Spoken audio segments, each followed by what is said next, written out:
นเมธีขอเชิญชวนพุทธศาสนิกชนร่วมฟังธรรมบรรยายพิเศษโดยท่านอาจารย์ว.วชิระเมธีท่านเจ้าคุณพระเมธีวชิโรดมเรื่องธรรมะในวัดเข้าพรรษาเข้าหาธรรมและร่วมกันถวายเทียนพรรษาและถวายมหาสังฆทาน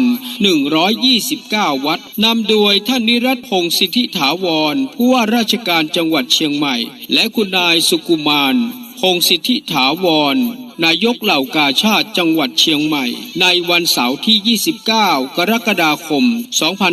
2566ตั้งแต่เวลา 7:30 นาทีเป็นต้นไปอย่าลืมพุทธศาสนิกชนทุกท่านเข้าร่วมงานบุญใหญ่ในวันเสาร์ที่29กรกฎาคม2566ตั้งแต่เวลา 7:30 นาทีเป็นต้นไปร่วมกันฟังธรรมบรรยายโดยท่านอาจารย์ว.วชิระเมธีเรื่องธรรมะในวัดเข้าพรรษาเข้าหาธรรมและร่วมกันถวายเทียนพรรษาถวายมหาสังฆทาน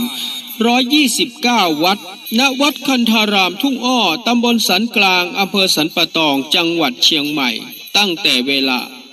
7:30 นาทีเป็นต้นไป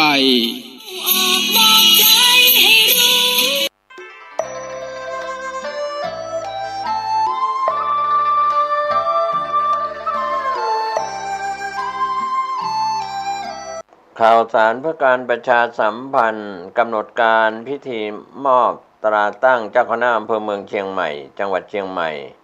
ณวัดร่ำเปิงตะโปธารามตำบลสุเทพอำเภอเมืองเชียงใหม่จังหวัดเชียงใหม่ตรงกับวันจันทร์ที่24กรกฎาคมพุทธศักราช2566เวลา 9:19 นาที 8:30 นาทีคณะสงฆ์คณะศรัทธาคณะศิษย์อุบาสกบาติกาพร้อมกันณอุโบสถวัดร่ำเปิงตะโปธาราม 9 นาฬิกาพระสงฆ์เจริญชัยมงคลคาถา 9 นาฬิกา 9 นาทีพระพรหมเสนาบดีเจ้าคณะภาค 7 กรรมการมหาเถรสมาคมประธานในพิธีเดินทางถึงอุโบสถวัดร่ำเปิงตะโปธารามจุดธูปเทียนบูชาพระรัตนตรัยไปตามลำดับพิธีต่อจากนั้นหลังจากประธานสงฆ์ให้ศีลผู้อำนวยการสำนักงานพระพุทธศาสนาจังหวัดเชียงใหม่ผู้แทนอ่านตราตั้งเจ้าคณะอำเภอเมืองเชียงใหม่พระพรหมเสนาบดีเจ้าคณะภาค 7 กรรมการมหาเถรสมาคมมอบตราตั้งเจ้าคณะอำเภอเมืองเชียงใหม่แด่พระภาวนาธรรมาภิรัตน์ ไฝปัตนาสาธนพิธีกรอ่านตราตั้งเลขานุการเจ้าคณะอำเภอเมืองเชียงใหม่และผู้ช่วยเลขานุการเจ้าคณะอำเภอเมืองเชียงใหม่พระพรหมเสนาบดีเจ้าคณะภาค 7 กรรมการมหาเถรสมาคมมอบตราตั้งเลขานุการเจ้าคณะอำเภอเมืองเชียงใหม่และผู้ช่วยเลขานุการเจ้าคณะอำเภอเมืองเชียงใหม่พระสงฆ์เจริญชัยมงคลคาถาพระภาวนาธรรมาภิรัตน์ ไฝปัตนาถวายทายธรรมแด่พระพรหมเสนาบดีเจ้าคณะภาค 7 กรรมการมหาเถรสมาคมคณะศรัทธาอุบาสกบาติกาถวายทายธรรมแด่พระสงฆ์ที่เจริญชัยมงคลคาถาพระพรหมเสนาบดีเจ้าคณะภาค 7 กรรมการมหาเถรสมาคมกล่าวสัมโมทนียกถาพระสงฆ์อนุโมทนากรวดน้ำรับพรต่อจากนั้นพระพรหมเสนาบดีเจ้าคณะภาค 7 กรรมการมหาเถรสมาคมกราบพระรัตนตรัยเป็นเสร็จพิธีก็เป็นข่าวสารงานบุญงานกุศลในพิธีกำหนดการมอบตราตั้งเจ้าคณะอำเภอเมืองเชียงใหม่ณอุโบสถวัดร่ำเปิงตะโปธารามตำบลสุเทพอำเภอเมืองเชียงใหม่จังหวัดเชียงใหม่วันจันทร์ที่24กรกฎาคมพุทธศักราช2566เวลา 9:19 นาทีคณะสงฆ์คณะศรัทธาคณะศิษย์ร่วมงานนี้โดยพร้อมเพรียงกัน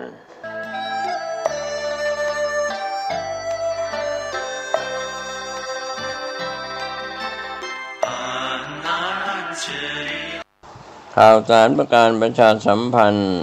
ประกาศเชิญชวนร่วมพิธีแสดงมุทิตาจิตฉลองปริญญาบัตรพุทธศาสตร์ดุษฎีบัณฑิตสาขาวิชาพระพุทธศาสนารุ่นที่ 18/10 กับพระครูประหลัดกิติพงศ์กิติโสพโนด็อกเตอร์เลขานุการเจ้าคณะตำบลสันทรายน้อยถึงตำบลสันพเนตร ผู้ช่วยเจ้าอาวาสวัดสันขยอมตำบลสันทรายน้อยอำเภอสันทรายจังหวัดเชียงใหม่จัดงานมุทิตาวันเสาร์ที่19และวันอาทิตย์ที่20สิงหาคม2566ก็เชิญชวนศรัทธาสาธุชนศิษยานุศิษย์ร่วมมุทิตาจิตร่วมเป็นเจ้าภาพสังฆทานเป็นเจ้าภาพโรงทานก็ติดต่อสอบถามรายละเอียดเพื่อร่วมทำบุญได้ที่0962629694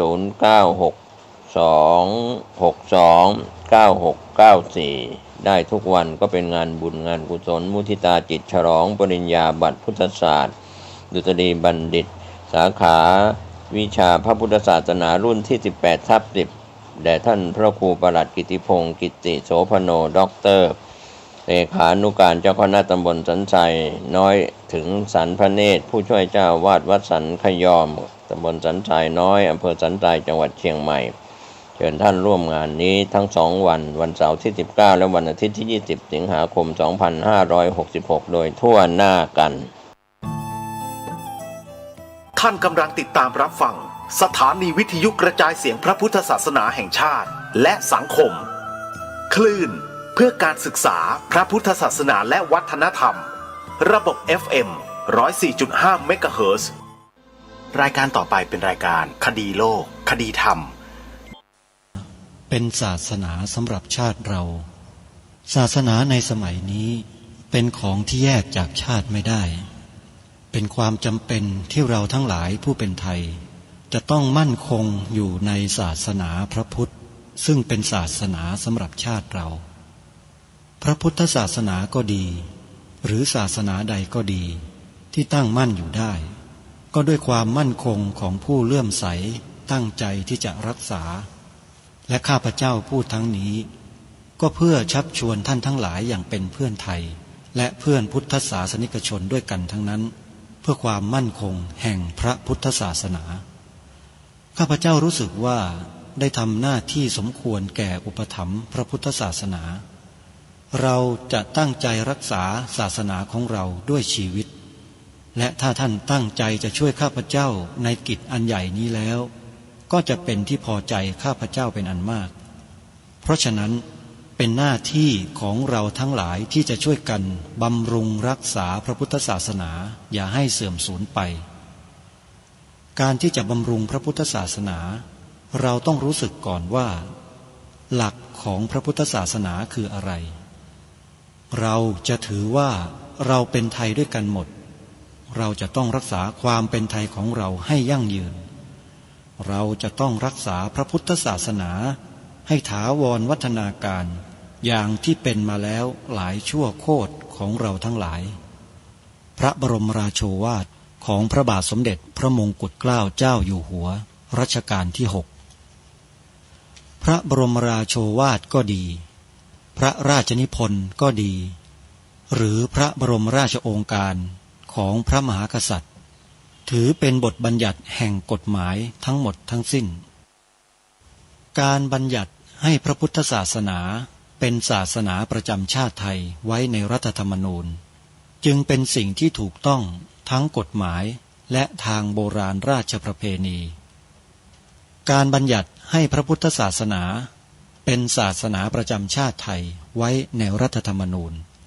ย่อมเป็นหลักค้ำประกันให้กับประชาชนคนไทยว่าตนได้ปฏิบัติตามกฎหมายอย่างแท้จริง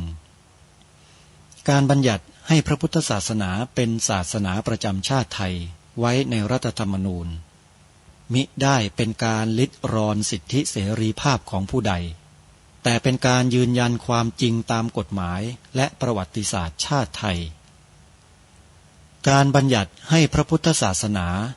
เป็นศาสนาประจำชาติไทยไว้ในรัฐธรรมนูญจะทำให้พระพุทธศาสนาได้รับการอุปถัมภ์และคุ้มครองจากรัฐดุจเดียวกันกับที่องค์พระมหากษัตริย์ทรงกระทำมาการบัญญัติให้พระพุทธศาสนาเป็นศาสนาประจำชาติไทยไว้ในรัฐธรรมนูญจะป้องกันพระพุทธศาสนาไม่ให้ถูกลัทธินิกายนอกศาสนากระทำการใดๆได้ด้วยอุบายต่างๆนานาการบัญญัติให้พระพุทธศาสนา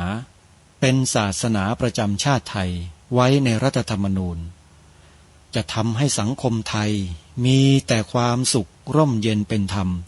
ทั้งต่อคนศาสนาอื่นและคนสัญชาติอื่นได้อย่างแท้จริงแต่ถ้าไม่บัญญัติให้พระพุทธศาสนาเป็นศาสนาประจำชาติไทยไว้ในรัฐธรรมนูญในอนาคตประเทศไทยจะต้องตกอยู่ในสถานะเดียวกันกับพื้นที่3 จังหวัดชายแดนภาคใต้อย่างนี้โทรศัพท์มือถือระบบ Android ดาวน์โหลดแอปพลิเคชันที่ชื่อว่าวิทยุพุทธศาสนาทั่วไทยไว้ในโทรศัพท์มือถือของท่านเพื่อติดตามรับฟังรายการคดีโลกคดีธรรมได้อย่างต่อเนื่องทุกวันในแต่ละวันท่านสามารถรับฟังรายการนี้ได้5 เวลาคือ9 นาฬิกา10 นาฬิกา11 นาฬิกา13 นาฬิกาและ1 นาฬิกาเวลา9 นาฬิกาท่านสามารถรับฟังได้ที่สถานีวิทยุ2 สถานีภายในแอปพลิเคชันนี้คือสถานีวิทยุวัดหนองกายจัดอยู่ในลำดับที่15ของตารางและสถานีวิทยุที่เพิ่งจะอัปโหลดเข้ามาใหม่เอี่ยมเลยก็คือวัดอารามมงคลอยู่ในลำดับที่2ของตารางจากนั้นเวลา10 นาฬิกาท่านสามารถรับฟังรายการคดีโลกคดีธรรมได้ทางสถานีวิทยุวัดป่าจริยธรรมอยู่ในลำดับที่1ของตารางจากนั้นเวลา11 นาฬิกาเวลาเพลท่านสามารถรับฟังรายการนี้ได้ทางสถานีวิทยุวัดฝายหินจากนั้นเวลา13 นาฬิกาหรือบ่ายโมงตรงท่านสามารถรับฟังรายการนี้ได้อีกครั้งหนึ่งทางสถานีวิทยุวัดบ้านปลาคูนและในช่วงกลางดึกเวลา1 นาฬิกาหรือตี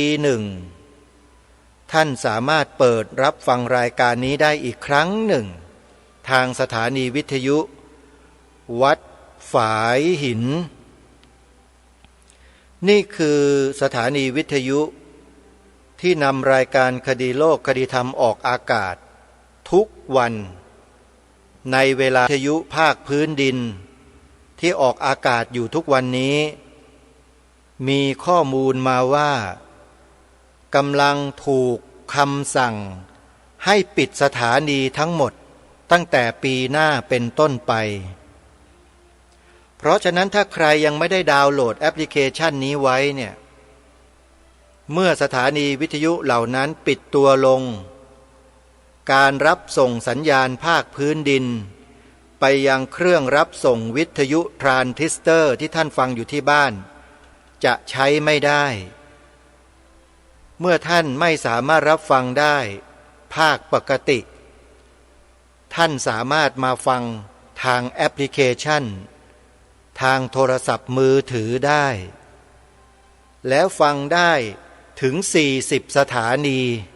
ในแอปพลิเคชันเดียวเลือกฟังได้ทุกสถานี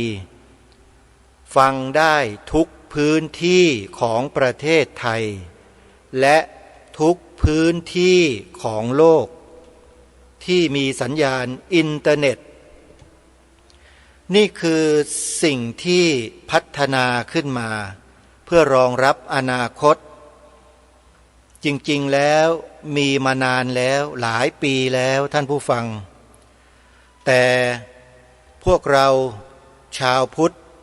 บางท่านหลายท่านยังนิ่งนอนใจอยู่ ยังคิดว่าวิทยุที่ใช้ถ่านไฟฉายเป็นก้อนๆที่เรียกว่าวิทยุทรานซิสเตอร์ที่ฟังอยู่ที่บ้านเนี่ย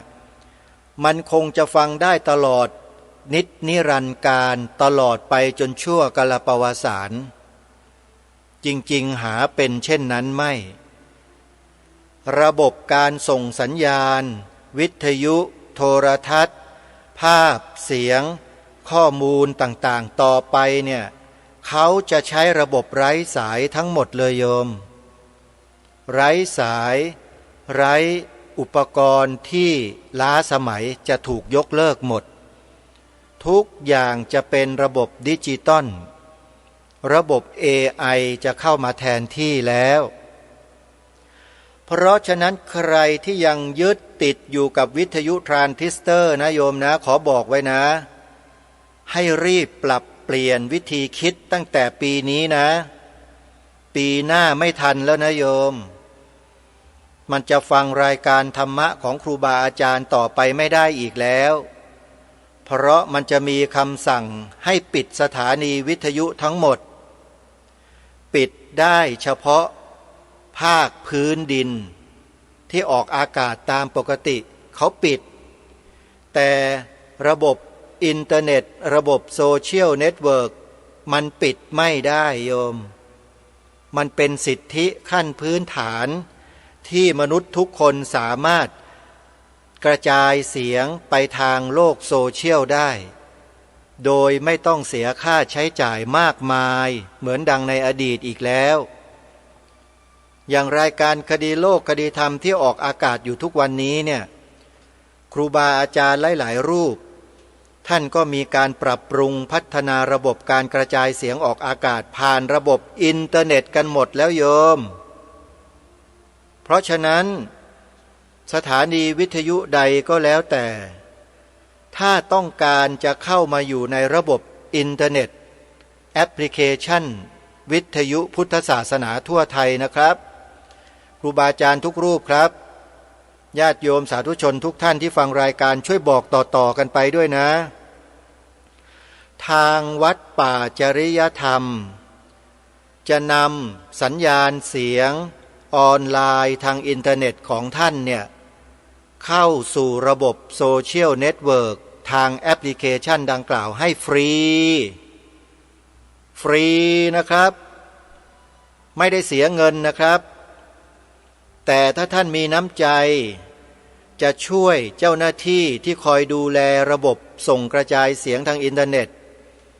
ก็จะเป็นน้ำใจของท่านเล็กๆน้อยๆที่จะช่วยกันสนับสนุนบำรุงค่าใช้จ่ายที่จำเป็นให้กับวัดป่าจริยธรรมสักนิดหนึ่งก็จะเป็นพระคุณอย่างยิ่งนะครับครูบาอาจารย์ทุกรูปอันนี้เราไม่ต้องไปบังคับแต่อยู่ที่น้ำจิตน้ำใจของเรานะและญาติโยมที่ฟังรายการคดีโลกคดีธรรมนะโยมนะถ้าโยมจะทำบุญสนับสนุนรายการคดีโลกคดีธรรมนะโยมอาตมาภาพบอกหลายครั้งแล้วว่า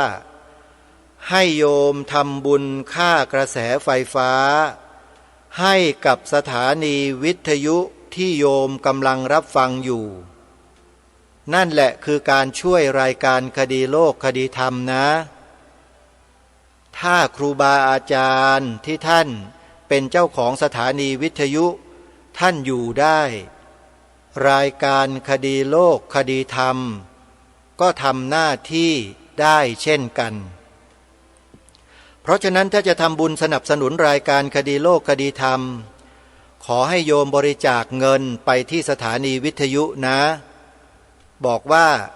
เป็นค่ากระแสไฟฟ้าให้กับสถานีวิทยุแค่นี้แหละโยมก็จะได้บุญอย่างมากมายมหาศาลเลย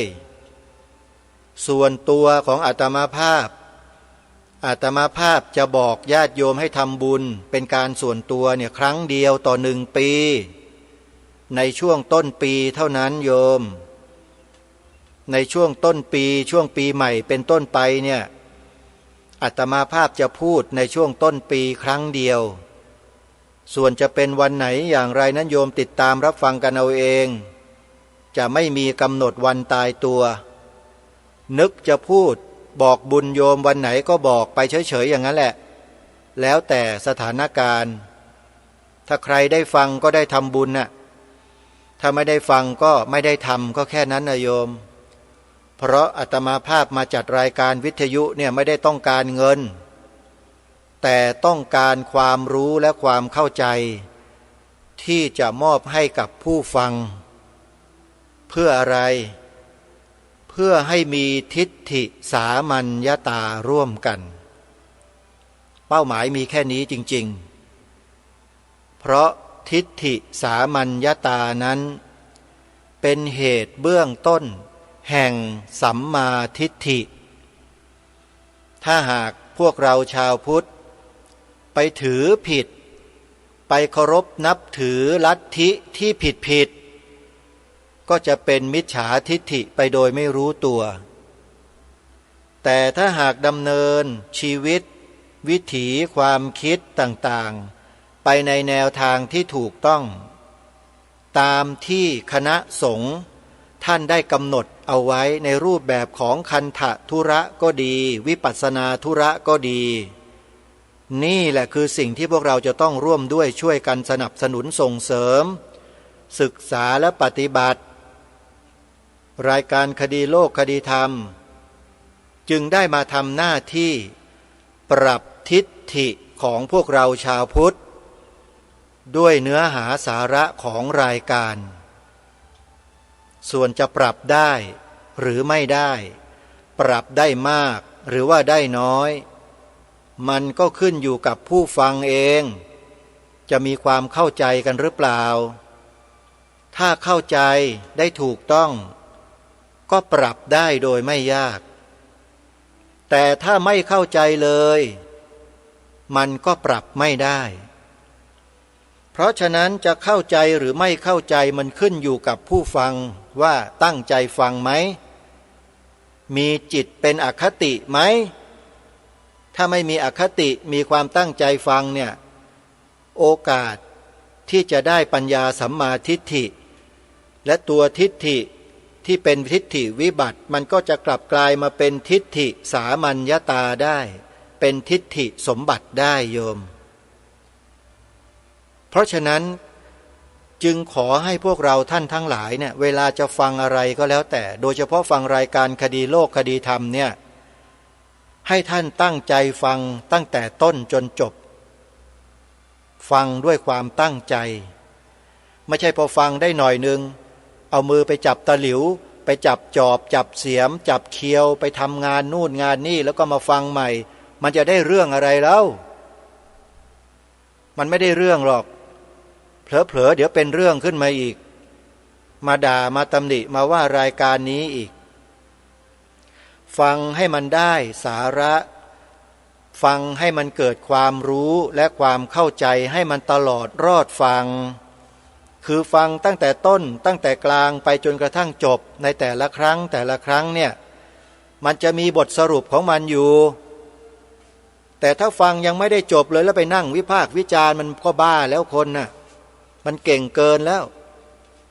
ทำเป็นรู้ดีไปพวกเนี้ยมันไม่ได้เรื่องสักคนนะสุดท้ายก็กลายเป็นพวกพูดผีปีศาจพวกเปรตมาทำลายชาวพุทธด้วยกันเองเหมือนอย่างไอ้พวกเจ้าลัทธิทั้งหลายนั่นน่ะที่พระอาจารย์มหาอุเทนปัญญาปริทัศน์พระอาจารย์วิทยากิจเจ้าวิชโชพระเดชพระคุณท่านเจ้าคุณพระธรรมเมธาพรพระแบบทิตายาโนเป็นต้นที่ท่านได้กล่าวได้แสดงชี้แจงให้เราฟังนั่นแหละจะกลายเป็นพวกนั้นหมดมาโจมตีพระสงฆ์ของตนเองทำลายพระสงฆ์ของตนเองด้วยการไขข่าว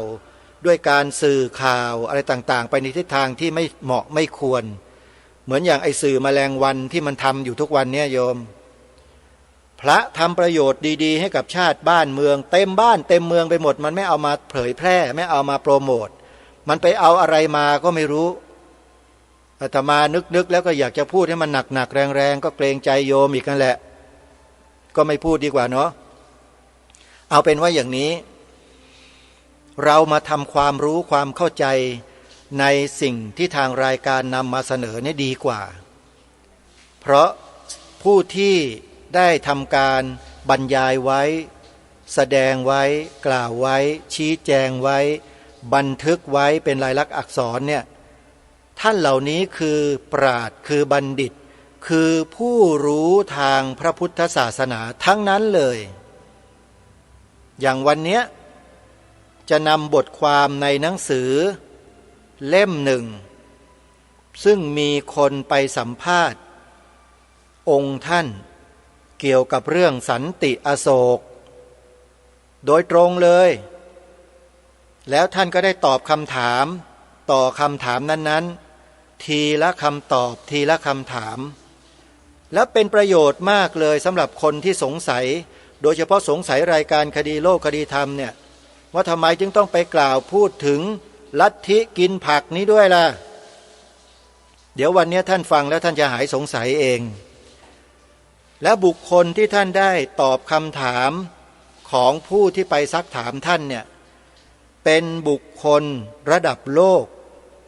เป็นพระภิกษุสงฆ์ไทยของเรานี่แหละที่โลกยกย่องที่ชาวพุทธทั้งพระสงฆ์สามเณรแม่ชีวบาศกบาสิกาคฤหัสถ์ทั่วไปให้ความยอมรับและนับถือแทบจะทั้งประเทศและทั่วโลกแล้วตอนนี้เมื่อท่านกล่าวเมื่อท่านแสดงอะไรก็แล้วแต่เราต้องฟังด้วยความตั้งใจเท่านั้นไม่ใช่ไปฟังไอ้พวกลัทธิเหล่านั้นไปฟังลัทธิเหล่านั้นก็พากันลงนรกเท่านั้นแหละเพราะอะไรเพราะมันพาด่าพระสงฆ์ทั้งประเทศว่าเป็นมหาโจรมันก็บาปเท่านั้นแหละและทำบาปด้วยวจีกรรมวจีทุจริตบ่อยๆบ่อยๆเนืองๆมันเป็นอจินกรรมใช่ไหมล่ะพอถึงเวลาใกล้จะตายแล้วไอ้คำบาปที่ด่าพระสงฆ์เนี่ยมันจะไปปรากฏเป็นกรรมนิมิตคตินิมิตอยู่ตอนใกล้จะตายนั่นน่ะแล้วไปไหนล่ะจิตใจขุ่นมัวน่ะแน่นอนฮะลงอยู่สู่เบื้องต่ำอย่างเดียวไอ้พวกเนี้ยจะเป็นอย่างนั้นไหมล่ะอยากลองไหมถ้าอยากลองก็เอาเลยไม่ว่าเดี๋ยวทางรายการก็จะทำหน้าที่ของตนเองไปเรื่อยๆบอกประกาศกล่าวให้กับญาติพี่น้องชาวพุทธเราให้ได้รู้เช่นเห็นชาติไอ้คนพวกนี้แหละว่ามันตั้งกลุ่มตั้งกวนตั้งลัทธิกันขึ้นมาเนี่ยมันมีวัตถุประสงค์อะไรเพื่ออะไรมันเอาหลักธรรมคำสอนพระพุทธเจ้ามาบังหน้าแล้วก็ทำการแบบนี้กันเนี่ยมันเหมาะไหมสมควรไหมนี่แหละคือสิ่งที่เราจะต้องทำการศึกษาเรียนรู้ให้ทั่วถึงกันเพื่อสร้างทิฏฐิสามัญญตาเอาละญาติโยมพุทธบริษัททุกท่านได้เวลาที่เราจะมาฟังบทความของเจ้าประคุณสมเด็จพระพุทธโฆษาจารย์ปอ.ประยุตโตกันแล้วซึ่งท่านได้ให้สัมภาษณ์ไว้ในหนังสือที่ชื่อว่าแรงจูงใจในการเขียนกรณีสันติอโศกพระเทพเวทีประยุทธ์ประยุตโตนี่สมัยที่เจ้าประคุณสมเด็จดำรงสมณศักดิ์ที่พระเทพเวทีนะโยมและผู้ที่จัดพิมพ์เผยแพร่ก็คือคณะพุทธบริษัทเมื่อปีพระพุทธศักราช2532เดือนมีนาคมปี32โยมเขียนไว้ก่อนที่เจ้าคุณพระธรรมเมธาภรณ์ระแบบทิตยาโนเลขาธิการคณะการกะสงฆ์ทำประกาศนียกรรมสันติอโศกที่พุทธมณฑลอีกพระเดชพระคุณท่านเขียนขึ้นมาไว้ก่อนโยมเดี๋ยวลองมาฟังกันดูนะตั้งแต่ต้นเลยผู้ที่ไปสัมภาษณ์ท่านก็สอบถามอะไรต่างๆที่มาที่ไปหลายประการให้เราตั้งใจฟังพร้อมๆกันอาตมาภาพจะอ่านไปเรื่อยๆอ่านช้าๆให้พวกเราค่อยๆพิจารณาตามกันไปเรื่อยๆนะผู้สัมภาษณ์เริ่มต้นสัมภาษณ์พระเดชพระคุณท่านในสมัยนั้นอย่างนี้ว่าจะกราบนมัสการถามในข้อต่อไปเจ้าค่ะว่างานเขียนที่ได้รับความสนใจมากตั้งแต่ปลายเดือนกรกฎาคมดูจากจำนวนพิมพ์เท่าที่ระบุไว้ มีถึงเกือบ30,000 เล่มคือ 29,500 เล่มและจากการที่ดิฉันมีโอกาสติดตามการวิพากษ์วิจารณ์จากคอลัมน์ทางหนังสือพิมพ์ฉบับต่างๆการวิพากษ์วิจารณ์นั้นก็มีติดต่อกันในระยะ3 เดือนที่ผ่านมาทั้งที่สื่อมวลชนเขียนถึงและที่มีผู้สนใจเขียนโต้ตอบกับสื่อมวลชนประมาณแล้วจะมีหลาย10 ครั้งที่เขียนถึงงานชิ้นนี้ของท่านเจ้าคุณคือเรื่องกรณีสันติอโศกทางกองบรรณาธิการศึกษาศาสตร์ปริทัศน์จึงอยากให้ดิฉันมาเรียนถามท่านเจ้าคุณอาจารย์ใน2 ประเด็นต่อเนื่องไปเลยว่าอะไรเป็นเหตุจูงใจหรือแรงจูงใจที่ทำให้ท่านเขียนกรณีสันติอโศกทั้งที่ระยะนั้นหลายคนทราบว่า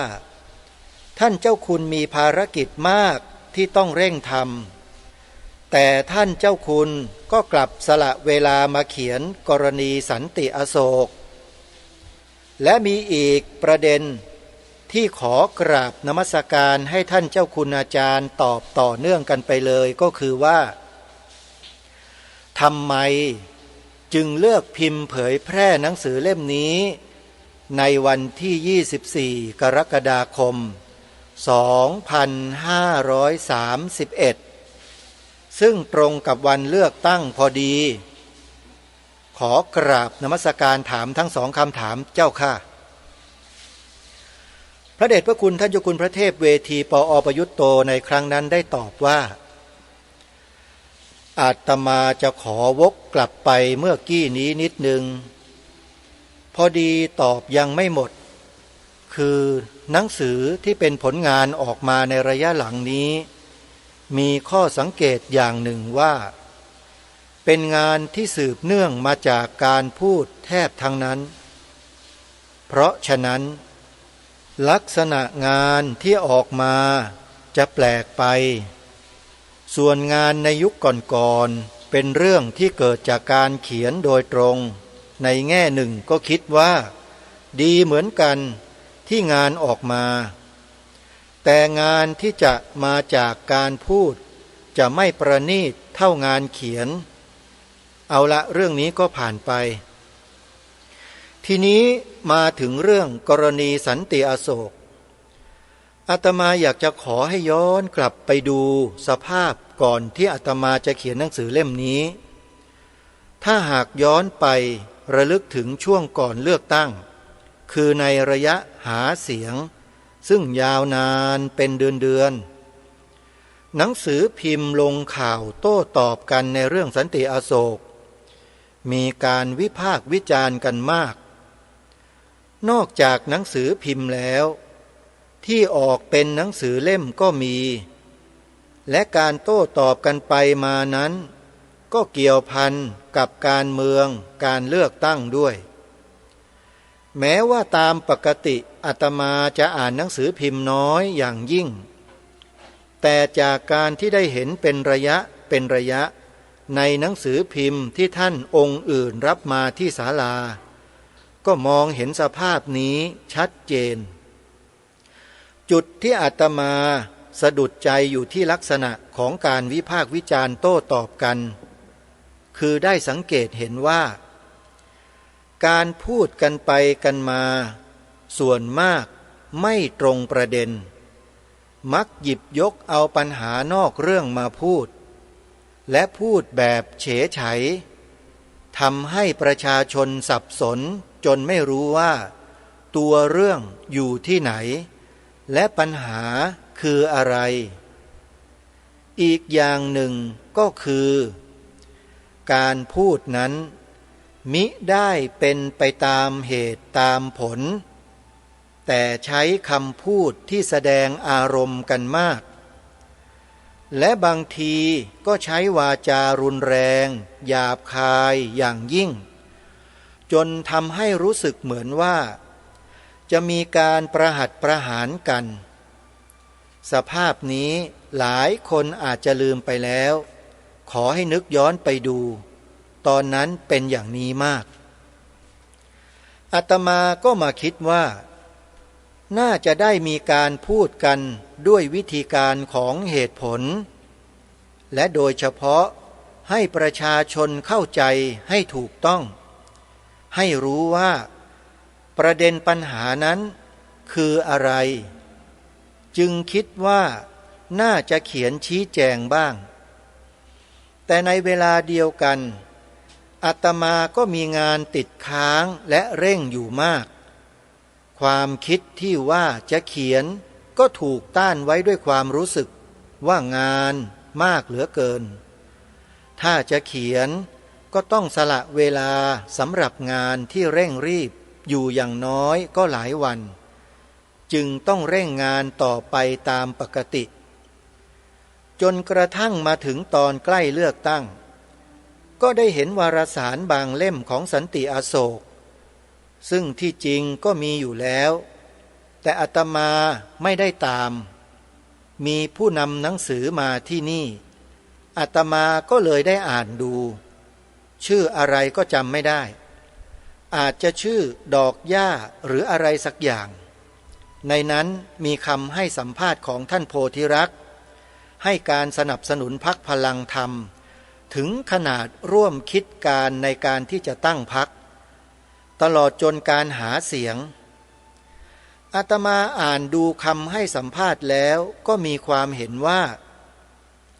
ท่านลงมาในวงการเมืองมากเกินไปเกินขอบเขตของสถาบันพระสงฆ์ทำตัวเป็นฝักฝ่ายในทางการเมืองคือพระสงฆ์นี้ต้องมีหลักการในการเกี่ยวข้องกับการเมืองว่าฐานะและบทบาทของตนมีแค่ไหนซึ่งเมื่อรักษาขอบเขตของเราได้ดีทำหน้าที่ทางการเมืองอย่างถูกต้องแล้วก็จะทำให้สถาบันดำรงอยู่ได้ด้วยความเป็นอิสระแต่ถ้าหากเกินขอบเขตโดยลงไปคลุกเสียเองในวงการเมืองก็เสียหลักการของสถาบันคือทำให้ตัวเองตกลงไปอยู่ในวงการเมืองด้วยแล้วก็จะมีพระของนักการเมืองฝ่ายโน้นพระของนักการเมืองฝ่ายนี้แล้วพระก็จะทะเลาะกันเองและลงไปร่วมวงทะเลาะกับเขาในสนามของการเมืองไม่สามารถพูดธรรมะอย่างเป็นกลางๆอาตมาเห็นว่าจะไปกันใหญ่แล้วน่าจะต้องเขียนแต่ก็ติดงานอยู่จนมาท้ายสุดเห็นหนังสือของสันติอโศกอีกเล่มหนึ่งตามปกติสันติอโศกนั้นเวลามีหนังสือออกมาก็จะส่งมาให้อาตมาแต่จะส่งไปที่วัดพระพิเรนอาตมาไปวัดก็ไม่ได้อ่านเพราะไม่มีเวลาจริงๆได้แค่เก็บไว้แต่ไม่ทราบว่าอย่างไรทางสันติอโศกได้ส่งหนังสือฟังเสียงกวางน้อยบ้างซึ่งเกี่ยวกับเรื่องราวที่กำลังเป็นไปตอนนั้นมาที่ศาลากลางสระนี่เป็นเล่มเล็กนิดเดียวอาตมาก็เลยอ่านพออ่านไปแล้วก็เกิดความรู้สึกว่าท่านโพธิรักษ์มีความไม่ชัดเจนและเข้าใจคลาดเคลื่อนสับสนหลายอย่างในเรื่องต่างๆที่ท่านพูดถึงโดยเฉพาะท่านตีความกฎหมายอะไรต่ออะไรวุ่นวายไปหมดทำไมไม่มองตามสภาพความเป็นจริงยอมรับกันตามจริงแล้วเรามีความเห็นอย่างไรก็แสดงออกมาถ้าคิดว่ากฎหมายไม่ดีไม่เห็นด้วยก็ว่าไปตรง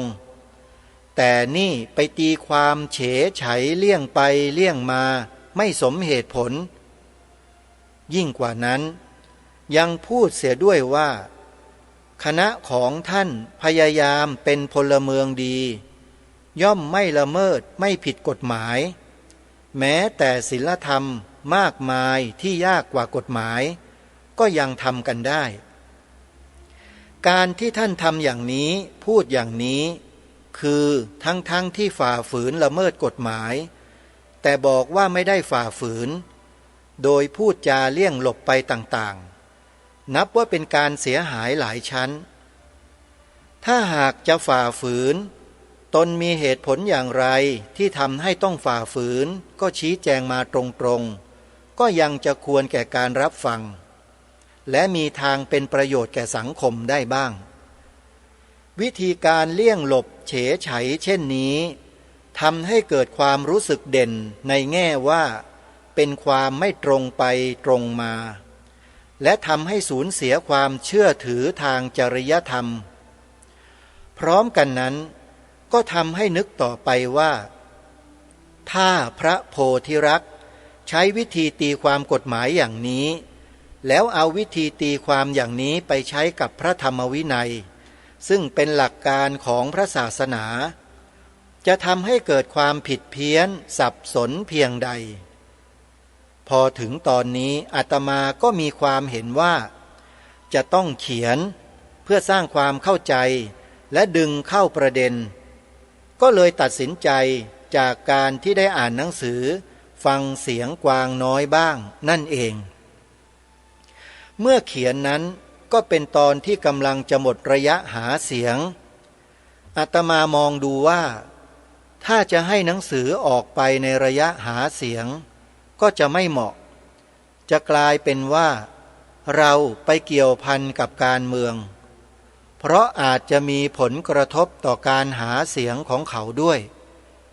ก็มานึกว่าวันที่24 กรกฎาคมเป็นวันเลือกตั้ง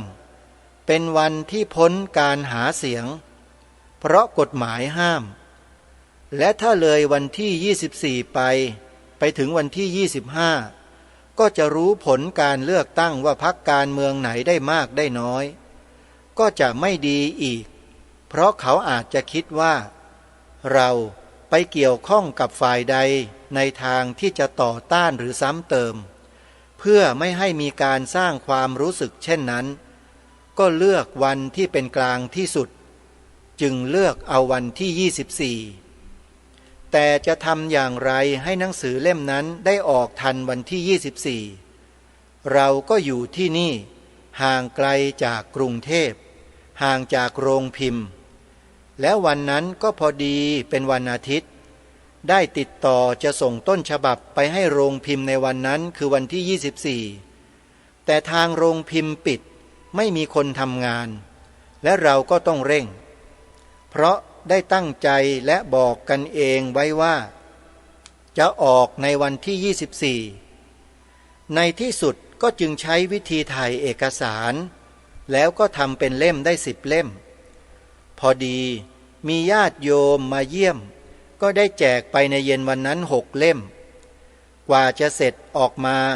แจกเขาได้ก็บ่าย4 โมงหลังเวลาปิดหีบลงคะแนนเสียงเลือกตั้งไป1 ชั่วโมงหนังสือที่เหลืออีก4 เล่มก็ใช้เป็นต้นฉบับส่งโรงพิมพ์บ้างเก็บไว้เป็นตัวอย่างบ้างผู้สัมภาษณ์ได้ถามท่านเจ้าคุณว่าการที่ท่านเจ้าคุณพิจารณาเผยแพร่หนังสือในวันที่24 กรกฎาคมก็เพราะเป็นวันที่เป็นกลางที่สุดแล้วหมายความว่าถ้ารู้ผลหลังวันเลือกตั้งพรรคไหนเกิดได้เสียงมากได้เสียงน้อยถ้าพรรคเขาได้เสียงน้อยก็เหมือนกับไปโจมตีเขาท่านเจ้าคุณพระเทพเวทีตอบว่าก็เหมือนกับไปซ้ำเติมมีหนังสือออกมา4 โมงเย็นหลังปิดหีบบัตรเลือกตั้งแล้วนั้นก็เป็นการบังเอิญไม่ได้ตั้งใจไว้คิดแต่เพียงให้ออกในวันที่24ก็แล้วกันถึงแม้ถ้าทันออกแต่เช้าก็ไม่คิดว่าจะมีผลกระทบอะไรต่อการเลือกตั้งเพราะอาตมาก็อยู่ไกลคงแจกได้ไม่กี่เล่มและก็ไม่ได้เตรียมใครไว้ช่วยแจกคิดแต่เพียงว่าวันนั้นไม่มีการหาเสียงแล้วและยังไม่รู้ผลคิดไว้แค่นั้นผู้สัมภาษณ์ถามว่าแต่จริงๆแล้วก็เป็นการเผยแพร่ได้แค่6 เล่มในวันที่24 กรกฎาคมจากการถ่ายเอกสาร แล้วหนังสือที่พิมพ์เสร็จออกจากโรงพิมพ์มาเมื่อไรเจ้าคะท่านเจ้าคุณก็ตอบว่าวันรุ่งขึ้นก็ได้ส่งโรงพิมพ์กว่าจะออกจากโรงพิมพ์ได้มารุ่นแรก1,000 เล่มก็เป็นวันที่26ตอนเช้าหนังสือพิมพ์บางฉบับเอาไปลงพิมพ์ว่าตอนบ่ายพอดีมีพิธีถวายปริญญาของจุฬาลงกรณ์มหาวิทยาลัยพระท่านก็เลยเอาไปแจกรวมกับหนังสืออื่นด้วยหนังสือพิมพ์บางฉบับเอาไปลงพิมพ์ว่าเป็นหนังสือที่พิมพ์สำหรับโอกาสนั้นซึ่งที่จริงไม่เกี่ยวกัน